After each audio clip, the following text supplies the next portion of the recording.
Okay, hello Cloud Gurus and welcome to this lecture. In this lecture, we're going to look at the exam blueprint. So we all want to pass our Certified Solutions Architect Associate exam.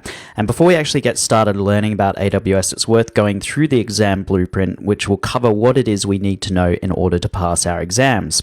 So the exams are 130 minutes in length. You're going to have about 60 questions. Sometimes this can change, but hopefully it will never be more than 60. And they're all going to be multiple choice. Sometimes you have to choose one answer, sometimes you have to choose two. It'll tell you in the question how many you have to choose. And your results are always going to be between 100 to 1000, and your pass mark is 720. So you need to get a roughly about 70% in order to pass the exam. So always aim for 70%.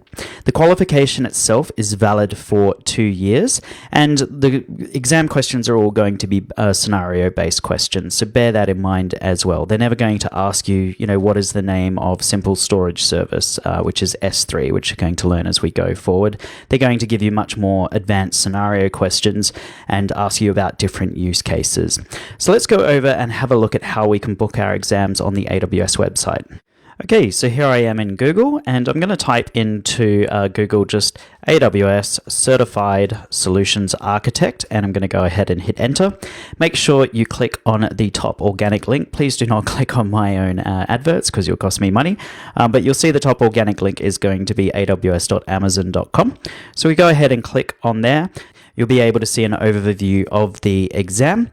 It does say down here that you should have 1 year's hands-on experience. Don't worry about that. We assume that you know nothing in doing this course and that you never even logged into AWS before. And we're going to give you all the tools and knowledge that you need to know in order to pass your exam. So down here, we've got everything we just covered. It's multiple choice and multiple answer questions. If you do need to choose more than one answer, it will tell you.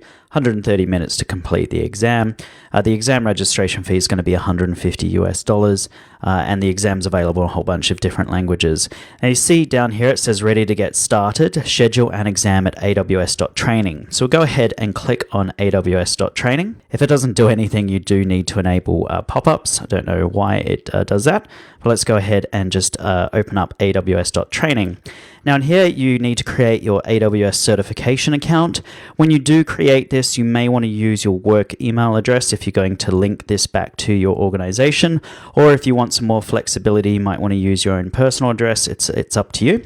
But what you want to do is just go ahead and click here, AWS certification account, and then you want to either sign in, and if you don't have an account, you can create one just by clicking the sign in button, and it will take you to this landing page, and you just need to either add your email in there, and if you don't have an account, go ahead and create it now. So I've gone ahead and signed into my account. You'll see it's the AWS training and certification landing page, and in here you've got the ability to schedule a new exam, and down here you'll be able to see your recent activities. And you can actually go over to and see your previous exams. You'll see how many exams I've done since teaching AWS. I've done an awful lot. And I haven't passed everything. I have failed some other ones. Sometimes they're practice exams. Sometimes they were beta when they first came out. In fact, these two ones that I did fail were the beta exams, but I went on to pass them later on.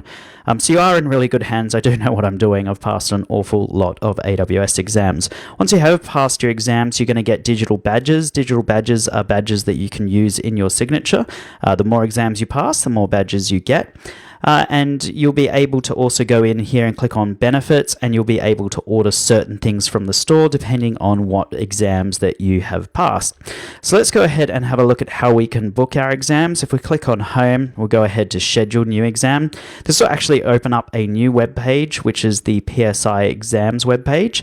And in here, you'll be able to go and schedule your exams. When you are scheduling your exams, make sure you read them carefully. Make sure that it is, you might get two options. Like here, I've got the DevOps Engineer Professional Beta.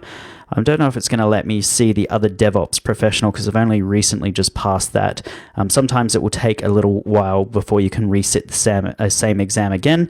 But here you can see AWS Certified Solutions Architect Professional. So this is the standard exam. This is the beta exam. So do just make sure that you choose the one that is most relevant to you. For me, it would be AWS Certified Solutions Architect Associate, and that's what you want to find in there. And then all you need to do is go ahead and schedule your exam. And that's is it. It's pretty straightforward. So now that you know how to schedule your exam, you're ready to move on to the next section of the course. In the next section, we're just going to have a high-level overview of AWS. Some exam questions are simply understanding what a service is, what its use case is. So the next section of the course is going to give you a high-level overview of every single service in the AWS console. After that section of the course, we're going to start getting our hands dirty. We're going to start learning about identity access management. So if you've got the time, please join me in the next section of the course. Thank you.